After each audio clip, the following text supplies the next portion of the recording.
Algumas empresas procuram uma solução mágica para trazer inovação ao seu negócio. Algumas empresas acreditam que o segredo do sucesso está na tecnologia.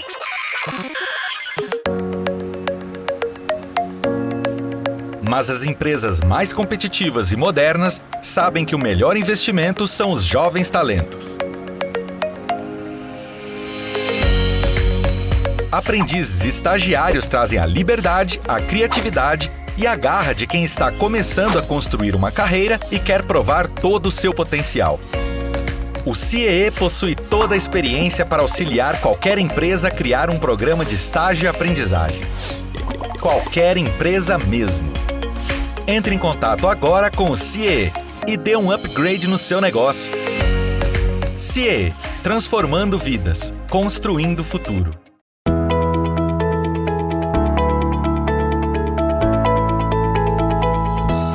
Olá, eu sou Adalberto Piotto e seja bem-vindo ao Pensando o Brasil aqui pela TV CIE.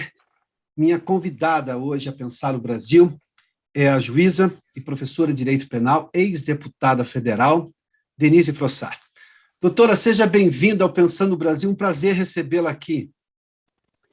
Prazer é todo meu, Piotto, em revê-lo, em estar no seu programa e no CIEE, onde já fiz uma palestra uma vez, a convite do Walter Maierovitch, lá em São Paulo. Doutora, é inevitável eu começar essa conversa não lhe fazendo a seguinte pergunta, que sim, vou fazer. Que comparação a senhora faz do momento da justiça brasileira lá em 1993, quando a senhora condenou 14 pessoas, os chefões do Jogo do Bicho no Rio de Janeiro, que antes se safavam porque sempre eram acusados de contravenção e depois, numa tese, a senhora me antecipou essa história, numa tese pelo Ministério Público, a senhora acolheu e os condenou por formação de quadrilha e foram todos condenados, inclusive, à prisão. Aquele momento de 1993, com este recente momento em que nós tivemos, por exemplo, a Lava Jato e o juiz Sérgio Moro à frente, de um segundo momento, eu chamo de um segundo momento em que os brasileiros viram a justiça chegar aos poderosos de verdade. Tem muita similitude, né, da Lava Jato com aquele momento, né? A diferença, Piotto, que eu vejo, e que eu não acho bom em qualquer instituição da justiça, e até para os juízes é proibido, é essa publicização, eu diria, né? Em torno do fato. Quer dizer, é claro que os jornalistas vão comentar, que comentem, mas os órgãos públicos devem manter-se mais afastados, né? Eu também não gosto dessa luz inteiramente dentro das decisões, das sessões. Eu acho que pode ter um ou outro momento, mas os juízes, os promotores, eles devem ter um ambiente mais tranquilo para refletirem sobre os casos. E aquilo me dá uma impressão de Big Brother, sabe? Eu não gosto daquelas sessões. Não gosto, honestamente, não gosto daquela Câmara em cima do Supremo, e eu acho que tira um pouco a necessária reflexão e rapidez nas decisões, porque é preciso, né? Mas, enfim, o que eu quero dizer é que há uma similitude enorme e, em ambos os processos, foram analisados crimes, sendo que no caso meu, eu diria que é uma criminalidade vermelha, do sangue. E a do juiz Moro é a criminalidade do ouro, dourada, né? Os crimes dourados. A diferença é essa. No meu caso, os réus vão logo tentando matar, se são contrariados. E no caso do Moro, vão tentando comprar e, se não conseguem, tentam desmoralizar. Doutora, naquele tempo, eu vou voltar de novo a 93, os condenados na sua sentença, eram extremamente populares em comunidades do Rio de Janeiro, porque eles financiavam talvez uma das riquezas maiores, que é o carnaval de rua do Rio de Janeiro, as escolas de samba, propriamente ditas. Eu me lembro de, nos anos 80, ver depoimentos de sambistas, de até pessoas ligadas à comunidade, não necessariamente pessoas da comunidade, que exaltavam essas pessoas. E o jogo do bicho era visto com uma certa naturalidade, isso não era problema. Obviamente que ninguém fazia a conexão do que o jogo do bicho de mais criminoso revelava, e isso foi provado na sentença que a senhora proferiu naquele momento. Quando a gente olha agora para os políticos que foram condenados pelo juiz Sérgio Moro, depois confirmados em segunda instância, aliás, as condenações da senhora também foram confirmadas no Tribunal de Justiça do Rio, e depois no Supremo houve mudanças dessa sentença. Aliás, curiosamente, a gente viu esta mesma novela, com a mesma trama, o mesmo enredo acontecer agora. As cortes superiores mudaram o entendimento da justiça que vivia aquela realidade.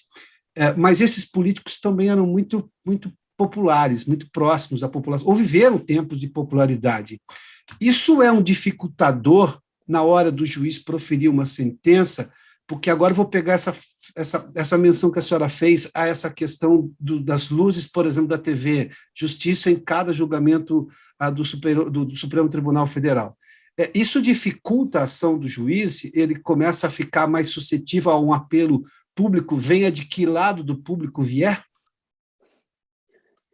Eu não sei, Piotr, eu não posso afirmar isso, tá? Até porque os tribunais superiores, eles não são compostos, de regra, de juízes de carreira. Uhum. Isso tem uma grande diferença. Nós, juízes de carreira, começamos lá de baixo. Então, a gente tem digamos assim, um preparo natural de toda a carreira, e quando a gente chega num determinado estágio, aquilo já é natural em nós, quer dizer, aquele distanciamento. Os tribunais superiores, não. Eles são compostos até de políticos, ex-políticos, né? Pessoas que eram partes em processo, advogados, né? E o comportamento deles sempre foi diferente. Não é da noite para o dia que eles aprenderão a se comportar exatamente conforme determina a Lei Orgânica da Magistratura Nacional. Por exemplo, o artigo 36, que diz que o juiz não deve se manifestar sobre nenhum processo, nem seu, e muito menos dos outros. Uhum. Né? E não é isso que a gente vê. De modo que... Ao contrário, inclusive, a publicização e as entrevistas com a emissão de opiniões por parte de membros do Supremo Tribunal Federal é uma constante, não é uma exceção. Eu lamento que isso ocorra, honestamente eu lamento. Ou antecipar decisões, né? Uhum. Ou usar adjetivos. Eu me lembro que uma sentença minha que eu usei adjetivos, o tribunal corretamente anulou a minha sentença e mandou o meu substituto tabelar. Era um crime horrível, mas eu não podia me emocionar. Eu tinha que me dar por suspeita, né? Eu não podia adjetivar aquela sentença do jeito que eu o fiz. Então, o tribunal, muito corretamente, anulou a minha sentença por este motivo, e disse qual foi o motivo. Foi a maior lição que eu tive na minha vida. Lição de como ser juiz, como prolatar uma sentença, entendeu? Não se manifeste, não se emocione. Diga qual é o fato, qual é o direito, ponto final. Lição de vida que outros deem. Eu aprendi assim. Dizem que feliz, que inteligente é o homem que, ou a mulher, né? Eu ainda sou da antiga, eu digo homem, é o ser humano que aprende com os próprios erros, né? Mas feliz é aquele que aprende com os erros dos outros. Eu fui só inteligente, não fui feliz. Aprendi com meus próprios erros. Mas, enfim, é isso, quer dizer, então, nos tribunais superiores, e veja, Piotr, eu quero deixar bem claro aqui, eu posso discordar de qualquer decisão, e discordo, tecnicamente, de Superior Tribunal de Justiça, de Supremo, qualquer coisa, mas tem que ser cumprida. Qualquer decisão tem que ser cumprida. As regras têm que ser obedecidas. quanto a isto eu não abro mão. Eu posso discordar. Eu falo, olha, eu não concordo, e apresento os meus motivos. Mas jamais vou incentivar qualquer, muito pelo contrário, vou sempre ser contrária a qualquer manifestação de sequer pensar em não cumprir uma decisão dos tribunais superiores. É preciso cumpri-las. Assim como respeitar todos os poderes. Né?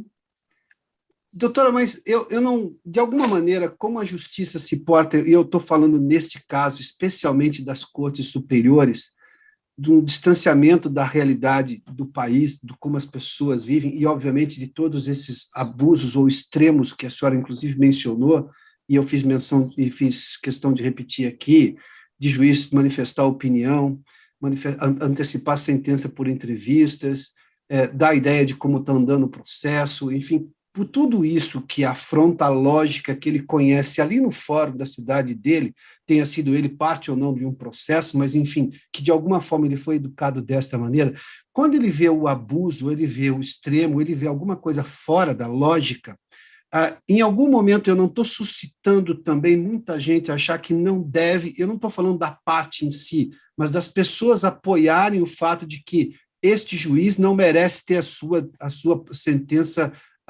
obedecida, a sua sentença acatada. Eu não estou sugerindo esse tipo de coisa também, porque eu posso entender o que é a teoria. A teoria, obviamente, eu tenho a teoria do direito positivo, eu tenho a teoria do Estado Democrático de Direito, do Estado de Direito, tudo bem, mas eu tenho também a prática que mostra uma série de, escorrega-se muito fora desse caminho lógico da lei, ou do comportamento de um juiz. Eu não estou suscitando esse tipo de, abre aspas, direito na população também de achar que aquele juiz não pode ter a sua sentença cumprida porque ele não trilhou o caminho dentro, das 4 linhas, para usar uma expressão do futebol? Você é um ferrinho de dentista, né, Piotr? Porque você está indo habilidosamente para a liberdade de expressão, em última análise, né? Sim. É da natureza do jornalista, doutor. É a única ferramenta que me permite existir como jornalista. Pois é, eu estou aqui pensando, você está indo para a liberdade de expressão. A liberdade de expressão, ela existe, mas ela tem limites. Ela tem limites. E o limite dessa liberdade de expressão, ele começa quando se propaga o ódio. Então, você pode criticar um juiz, sim. Não há nada que você não possa fazer. Você não pode fazê-lo com ódio. Porque é o limite da liberdade de expressão. Porque quando se viola isso, e também o direito das pessoas, você está dando um passo atrás nas nossas liberdades. Né? Então, é claro que você pode dizer, eu não concordo. Aliás, é até bom que as pessoas participem das decisões e digam, olha, eu não acho que isso seja bom, não concordo com isso. Agora, todo mundo que emite uma opinião, né, quando você emite uma opinião, você tem que, primeiro, se responsabilizar por ela e ouvir a contradita, né? Porque toda expressão que você emite tem um preço, né? E a liberdade de expressão, ela tem esses limites, né? Então, é bom que a população, é bom que as pessoas digam, olha, eu não concordo. Condenou o Zé das Couves. Olha, o Zé eu conheço, ele é ótimo. Ele não fez isso, não sei o que tem lá, não sei o que tem lá. E junta os vizinhos e vão discutir, não tem problema algum. Olha, esse juiz eu não gostei. Eu não gostei desse juiz. Né? E eu me lembro até se me permite, até um determinado governador do nosso estado, eu vou contar a história sem o santo, me permita. Por favor, e imagina. Eu era muito amiga, e ele muito educado, esse governador. Mas é claro que eu toquei vários políticos que eram ligados a ele, né? Naquela época daquela sentença. Então, ele, sempre que era entrevistado, e perguntavam sobre a minha atuação, ele dizia, a juíza e tal, mas não falava meu nome. Aí um dia eu perguntei um sobrinho dele que eu conhecia, eu falei assim, fulano, eu gostaria de ouvir, eu gostaria de saber por que teu tio não fala no meu nome. Ele disse, eu vou procurar saber. Aí ele chegou lá e falou assim, tio, por que tu não fala o nome da juíza? Bah, meu filho, tu não fala no nome da coisa ruim, que a coisa ruim aparece. Quer dizer, é um comentário jocoso. Claro que as pessoas podem emitir opiniões e tal. O limite é o ódio, sabe, Piotr? O limite da liberdade de expressão é o ódio. Agora, falar, pode falar. Qual o problema de falar? Olha, eu não gostei da decisão daquele juiz quando atacou o Ministério Público, não sei das coisas, ou atacou a classe de advogados. Não pode uma coisa dessas e tal, tal, tal. O ódio, não. E, claro, você tem limites também quando você avança na questão quando se viola a liberdade das pessoas. Acho que é Doutora, eu lhe fiz esse questionamento porque, independentemente desta liberdade de expressão e até extremada, e eu confesso, sou muito contrário a ela, porque eu, felizmente, tive a minha educação jornalística, a minha formação jornalística com boa parte de jornalistas que tinham vivido na época da ditadura militar, e aí eu consegui aprender com eles exatamente o custo da liberdade. Então, e isso me formou, e eu sou muito grato a eles por isso. Mas o meu questionamento em relação a excessos no Supremo Tribunal Federal, ou no Superior Tribunal de Justiça, ou no Superior Tribunal do Trabalho, é que as pessoas aprenderam, e aí é uma questão mais sociológica, as pessoas aprenderam nesse país, e isso é muito bom, que tudo tem limite, e você tem sempre que responder a alguém. Isso é fruto da Constituição de 88, né, quando se teve uma Constituição discutida por um longo tempo, a figura do Dr. Ulisses Guimarães, a redemocratização, bom, tudo isso fez com que nós fôssemos uma nação diferente do que éramos até então. Mas, por exemplo, se um juiz de primeira instância abusa em algum momento, a sentença pode ser reformada na segunda instância. Se o Tribunal de Justiça incorre em algum equívoco, isso vai para uma corte superior. Se eu olhar, por exemplo, para um executivo que pode também ir além do que prevê a Constituição, o Congresso pode barrá-lo, o Supremo Tribunal Federal pode barrar, porque, obviamente, guardião da Constituição.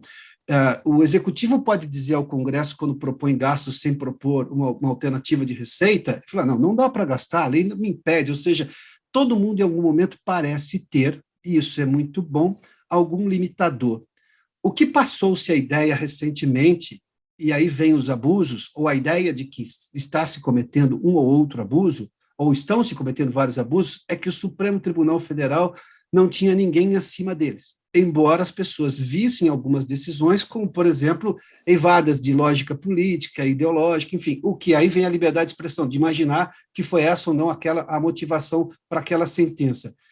Este não é um problema da lógica da justiça brasileira que para no Supremo e parece ser o Olimpo onde ninguém está acima, e aí corremos esse risco das pessoas acharem que sentenças não devem ser seguidas porque foram proferidas por um juiz baseado em qualquer outra lógica que não o direito?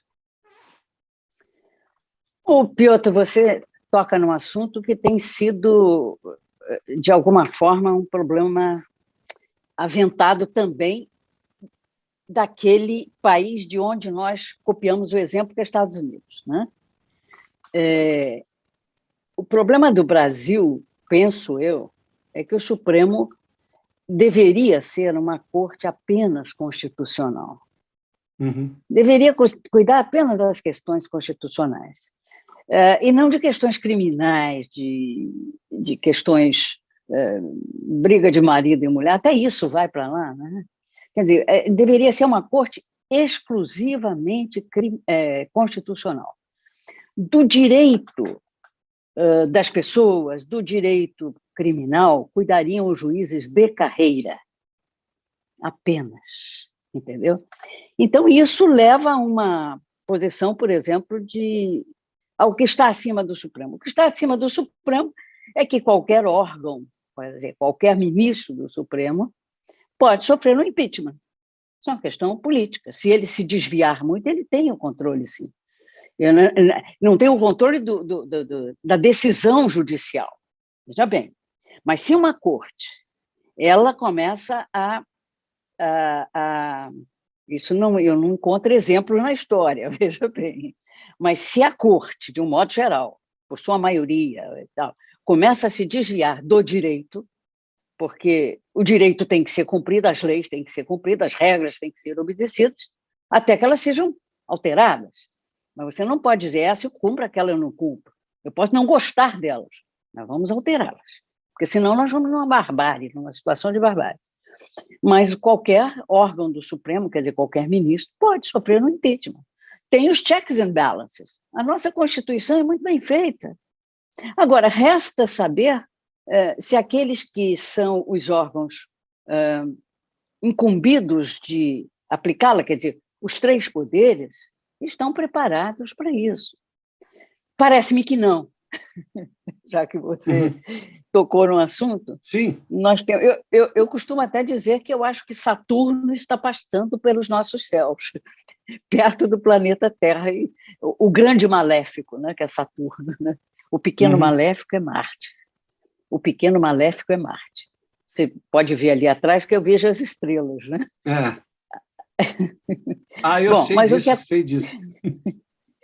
Mas o que acontece é isso, quer dizer, nós temos um momento que está parecendo um casal de três, né?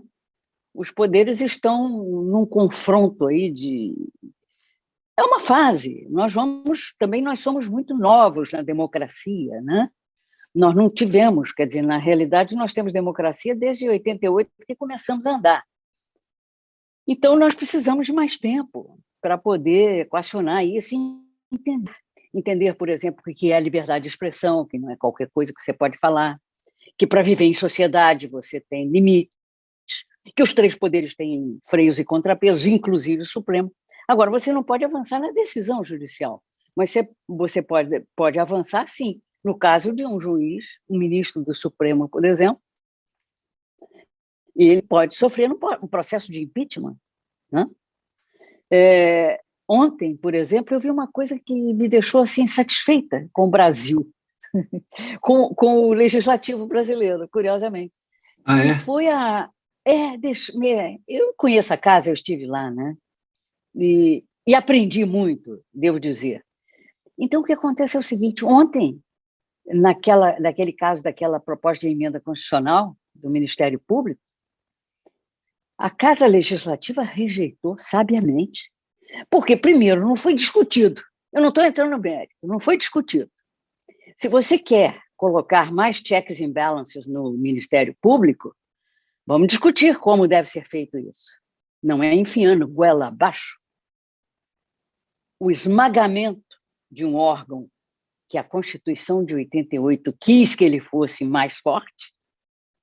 Então, não é isso, não é enfiar no goela abaixo dizendo, a partir de agora, eu dito, porque o que estava na proposta de emenda era isso.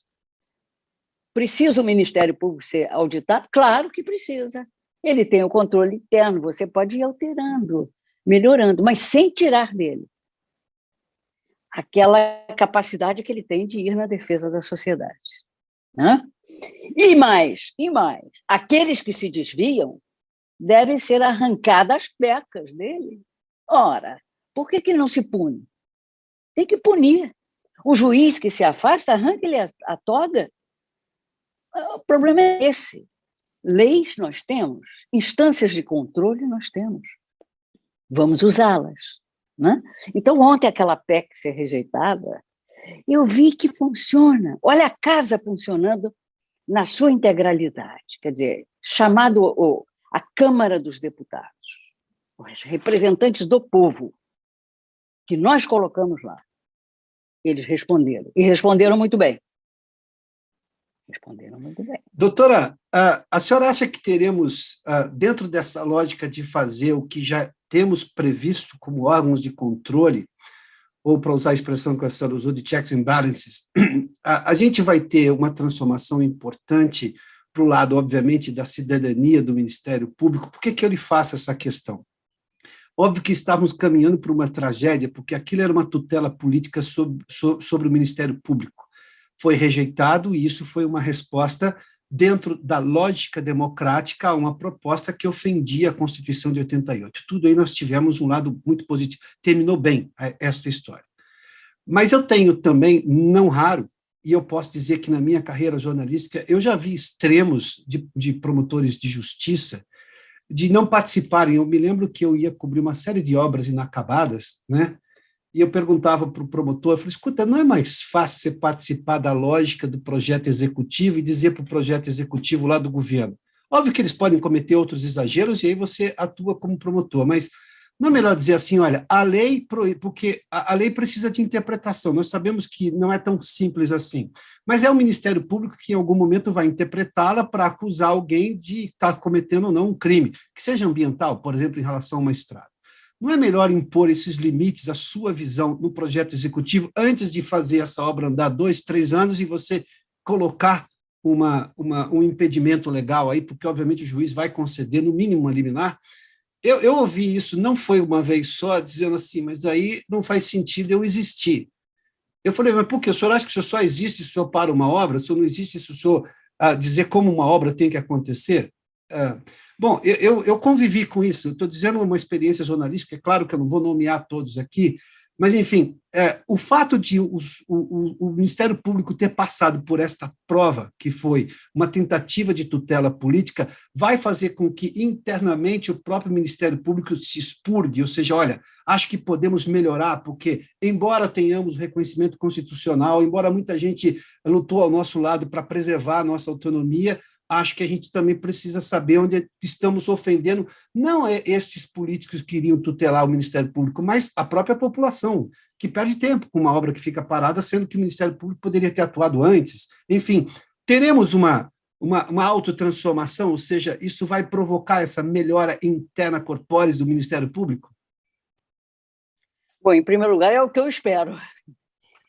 É claro que o artigo 149, que trata das atribuições no Ministério Público, ela encheu o Ministério Público de atribuições, que ele está, se ele for cumprir tudo isso aqui, ele não há material humano para isso tudo aqui. No artigo 149, né, Piotr? Do Ministério Público, eu acho que é aqui, do Ministério Público, artigo 127 da Constituição. Então, vem aqui, olha, é uma loucura, não dá para cumprir tudo isso, não. Para o Ministério Público estar presente nisso tudo. E ter conhecimento disso tudo. Às vezes ele nem sabe que tem uma obra. Aqui na minha rua mesmo, a rua está afundando, cheio de buracos, etc. E tal. A gente já avisou o Ministério Público e ele não aparece. Entendeu? Eu sei das dificuldades, mas o que houve ontem acendeu uma luz amarela para o Ministério Público. Então, eu espero que ele entenda. Eu espero que ele entenda. Por quê? Porque, assim como houve essa tentativa, e o Ministério Público não é um poder, e é que tá. Se ele estivesse colocado dentro da magistratura, naquele formato de magistratura que julga, e o magistrado italiano, né? Aquela questão italiana, né? Aqueles que são os juízes de instrução, né? E aqueles que julgam o processo, né? E eles estariam, digamos assim, abrigados dentro dessa coisa. Mas eles não são um poder, não são. Eles são um órgão absolutamente independente e com poder, mas não são um dos poderes da República. De modo que acendeu uma luz amarela. Há uma tentativa, diante da inércia do Ministério Público, reconheço, em muitos casos, seja por não punir aqueles que se desviam, seja por prática de excessos, do que for, mas há um descompasso aí, de modo que acendeu a luz amarela. Eu acho que eles poderiam atentar para isso, porque eu não estou dizendo que eu acho que é assim, não. Eu acho que o fato que aconteceu, se fosse comigo, eu diria, luz amarela, vamos ver onde é que está vazando água aqui, onde é que tem buraco de vazamento, porque algum buraco de vazamento tem. E não se diga que é só a questão da Lava Jato, que muitos políticos foram apanhados com a mão na botija, e seria a PEC da vingança, como foi chamada. Não, não é só isso. Não é só isso. Se é uma PEC da vingança, é porque ela encontrou também algum ponto fático para calçar. Só que não foi suficiente desta vez. E de uma próxima vez. Portanto, fosse eu, procuradora-geral do Ministério Público, eu chamaria todas as procuradorias e diria, vamos ver aqui qual é o problema. Porque nós somos feitos para atender o público. Então, qual é o problema? O público, quer dizer, o cidadão tem que estar do nosso lado. Nós somos a defesa da sociedade. Logo, é complicado. Luz amarela. Doutora, um país é notoriamente feito pelas pessoas que nele residem, obviamente. Né? Não existe o Brasil sem os brasileiros, como não existiria nenhum país sem, obviamente, seus cidadãos. E esse país tem cidadãos, embora nós tenhamos uma série de problemas e também exemplos muito ruins, eu particularmente vejo, e talvez seja um otimismo que aprendi ao longo da vida, que eu acho que no passado deve ter sido mais difícil. Os que me antecederam passaram por coisas que eu não consigo mensurar, então eu costumo achar que a dor deles foi maior do que a minha, e agora chegou a minha vez de insistir. E esse país tem cidadãos que demonstram uma gigantesca resiliência e resistência para fazer esse país, obviamente, avançar. Quando a senhora olha hoje para 1993, doutora, depois de toda, inclusive, a carreira política que a senhora teve, concorrendo a eleições também executivas para o governo do Rio, sobretudo, mas os 4 anos de mandato, a atuação na CPI, dos Correios, né, doutora, que depois, inclusive, foi redundar no Mensalão, né? Quando a senhora olha para 1993, em que a senhora tomou uma atitude como juíza, obviamente que baseada em tudo que os promotores levaram até o julgamento, de punir pessoas que cometiam crime e líderes de facções criminosas, de organizações criminosas, e que depois, lá na última corte, nas cortes superiores, parte da sentença foi reformada, e a gente não viu uma melhora na questão da violência do Rio de Janeiro, muito pelo contrário. Assim como, por exemplo, a gente viu todo o esforço da Lava Jato e tudo que se retrocedeu em relação a ela, a gente não viu que o retrocesso trouxe uma melhora no combate à corrupção. Quando a senhora se olha lá em 1993, doutora, o que a senhora vê? Como é que a senhora se sente em relação àquele fato? Bom, o primeiro sentimento é o seguinte, aquilo era a minha profissão. O processo veio a mim por distribuição e eu tinha que dizer o direito, só isso. Não era amiga íntima nem inimiga capital das partes, não os conhecia, portanto, eu era isenta para prolatar a sentença e o fiz, à luz das provas. Agora, a questão de, a partir daí, melhorar, não é só do judiciário. O judiciário pode dar o exemplo. E, naquele caso, marcou-se um ponto ali. Marcou-se um ponto e eu me lembro que eu li alguma coisa a respeito disso na época, que logo em seguida da sentença a criminalidade fez disso. Disseram, uai, o que é isto? Né? Então, mas depois se acostumaram. Agora, não basta um juiz ou só o judiciário fazer o seu papel. É preciso que o executivo e o legislativo também o façam os papéis deles. E aí, se não der seguimento a isto, volta tudo ao que era antes. Agora, e quando eu falo isso, eu me refiro especificamente à questão do saneamento do poder político e da corrupção. Agora, quando eu falo também do saneamento do poder político, aí nós temos que chamar também a população, que é quem coloca os políticos lá. E aí eu vejo duas vertentes. Uma é a falha do cidadão em escolher. Escolhe mal. Às vezes é dada opção a eles. E outras vezes é o próprio sistema dos partidos que não nos oferecem os candidatos, os melhores candidatos. E nós ficamos sem condições de escolher. E escolhemos o menos ruim. Isso acontece também. Quer dizer, pode ser uma falha nossa, como pode ser uma falha dos partidos, né? Agora, você disse lá no início, Piotr, eu queria fazer uma observação aqui, porque logo em seguida eu vou linkar isso aos políticos. Você disse logo no início que eram pessoas, aqueles que eu condenei, aqueles senhores que eu condenei, que eram pessoas ligadas, que tinham aprovação popular, modos em rebos, não sei. Mas todo mundo sabia quem eram eles, ou melhor, quem eles eram. Todos sabiam. Se você olhar tem 2 fatos aí que foram publicados agora, já com distanciamento do tempo. É muito importante isso.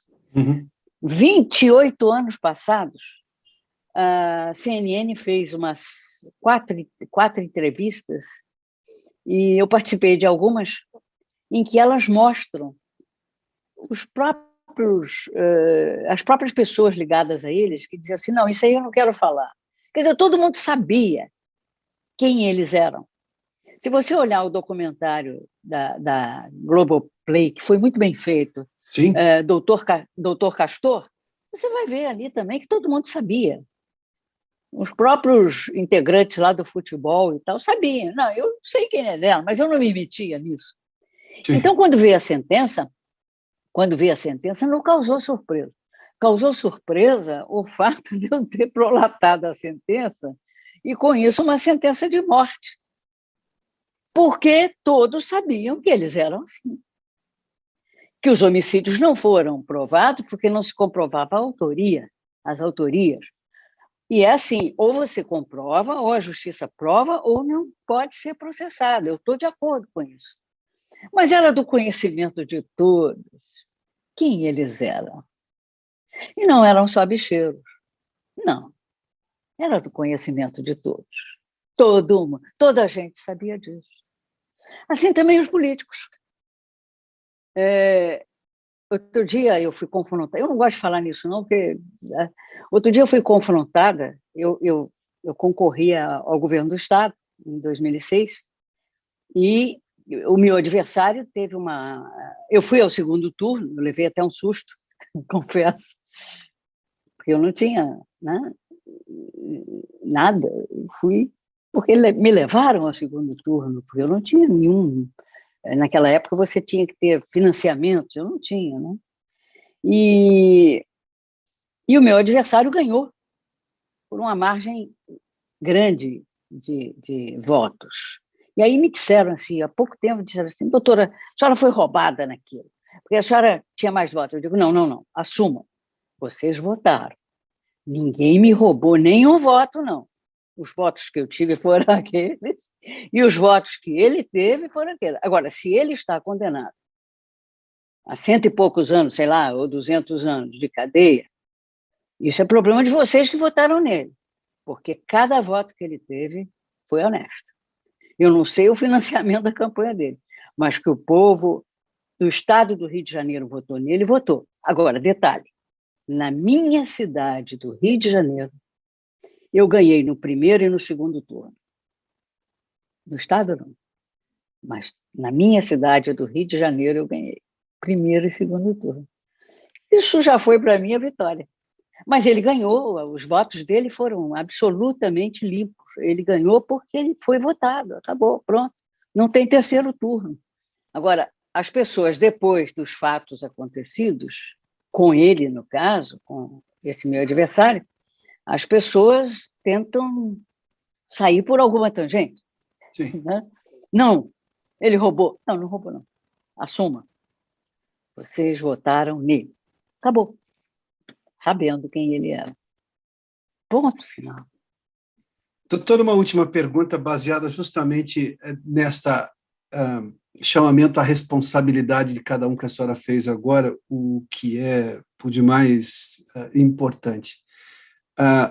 se tivermos um revés agora para pegar o caso recente da Lava Jato, vai ser um envolvimento popular real, efetivo, que vai trazer novamente esse combate ao crime de colarinho branco, de corrupção no país, ou que pelo menos vai, de alguma forma, forçar os órgãos de justiça e também políticos a se mexerem nesta direção, ou seja, a lógica de que todo o poder emana do povo, é exatamente a população que vai ter que fazer a sua responsabilidade, porque nós temos hoje, e eu faço essa pergunta, que vivemos numa polarização, eu nem chamo de ideológica, porque é muito pobre para ser ideológica, é simplesmente um lado, um partido de lá e o partido de cá. Ideologia é uma coisa um pouco mais complexa, né? Mas, enfim, e até nobre, diga-se de passagem, mesmo que seja equivocada, mas ela é baseada em princípios, às vezes até filosóficos.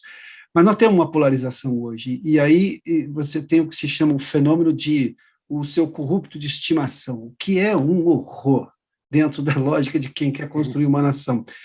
Terá que vir justamente das pessoas, eleição por eleição, a tempo, mas a insistência tem que continuar. Aí retomaremos o caminho do combate à corrupção que assola esse país e que tanto mal faz à população e a lógica de futuro que se espera ter? É o que a história nos ensina. É o que a história nos ensina, né? Quer dizer, eu acredito que venha daí, numa democracia. Quer dizer, você hoje tem, nós vivemos depois da ditadura, nós temos uma democracia recente, nós vivemos, salvo 1 ou 2 governos aí, sempre governos com viés populistas, né? E o viés populista ele lhe impede de ver o futuro, né? Impede a sociedade de ter um futuro. Quer dizer, o viés populista impõe, eu estou pensando no meu governo, nos meus 4 anos e talvez na minha reeleição. Ponto final. Então, hoje o que nós temos é isso, e o que tivemos até aqui, em sua maioria, foi isso, né? Populismo. Então, quer dizer, é o povo que vai ter que dar a resposta de que ele quer um caminho mais responsável, digamos assim, um caminho responsável que leve a um crescimento da sociedade, um crescimento do país mais sólido, né? Eu gosto muito de citar o caso da Alemanha, sabe? A Alemanha, nós viemos de uma ditadura. A Alemanha veio não só de uma ditadura, mas veio um massacre da condição de um povo, né, que praticou o Holocausto, que forçou as Nações Unidas a criarem o termo genocídio, a criarem o crime de genocídio. Quer dizer, a mais civilizada das nações europeias, a Alemanha.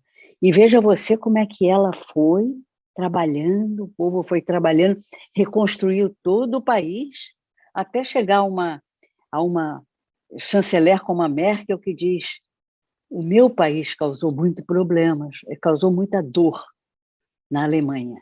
Então, nós temos essa obrigação de ir cuidar da democracia, cuidar de não ter excessos.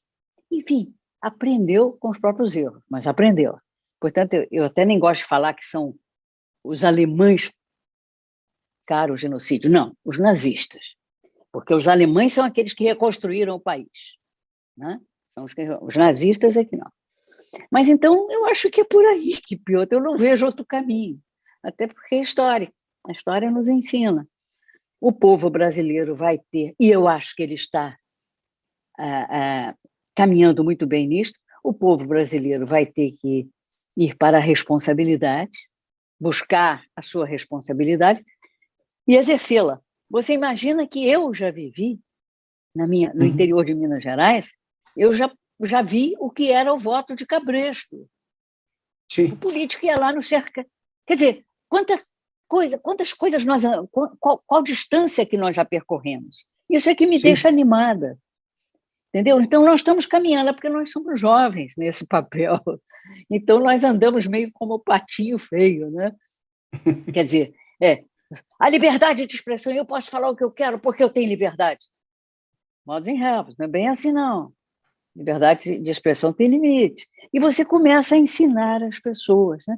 Agora, isso só já li com educação de qualidade. Quer dizer, é uma tecla que todos batem e nenhum deles, até hoje, exerceu efetivamente a educação de qualidade, né? Eu até... Quer dizer, e eu vejo os políticos até falando coisas até que talvez nem saibam. Não, é educação em tempo integral. Educação em tempo integral é creche, você bota a criança lá para esperar a mãe que está no trabalho. Educação em tempo integral é muito mais. É o que você faz com o teu filho. Acorda cedo, leva para o colégio, depois você pega, leva para a natação, depois você pega, leva para estudar arte, um instrumento musical. É o ciclo todo, né? É o ciclo todo. De modo que eu, às vezes, ouvia lá na Câmara, não, tem que ser em tempo integral, a criança tem que ficar lá. É um depósito. Não é isso, né? Então, eu acredito que as coisas vão ser... É um termo muito gasto, ele é usado assim para tudo. Corrupção também, né? Temos que acabar com a corrupção, temos que dar educação. Mas, espera aí, vamos com calma, não vamos gastar esses termos, não, vamos efetivamente fazer com seriedade. De modo que eu acho que é por aí, bater no que já é conhecido, mas tem que ser feito. Tem que ser feito, tem que vir alguém que não pense no seu mandato exclusivamente, tome as decisões que tem que tomar, sem pensar na reeleição, sem pensar nos 4 anos que ele tem que cumprir, e tome as medidas, algumas amargas até, né? E vá em frente. E sem usar meias palavras, então pôr palavras em inglês. Tão poucas palavras em inglês para dourar a pílula. Doutora Denise Frossard, muitíssimo obrigado pela gentileza de se juntar a nós aqui no Pensando no Brasil. Foi um prazer recebê-la aqui, viu, doutora? Eu que agradeço, Piotr, e foi um prazer revê-lo. Um grande abraço. Um abraço, doutora, até mais.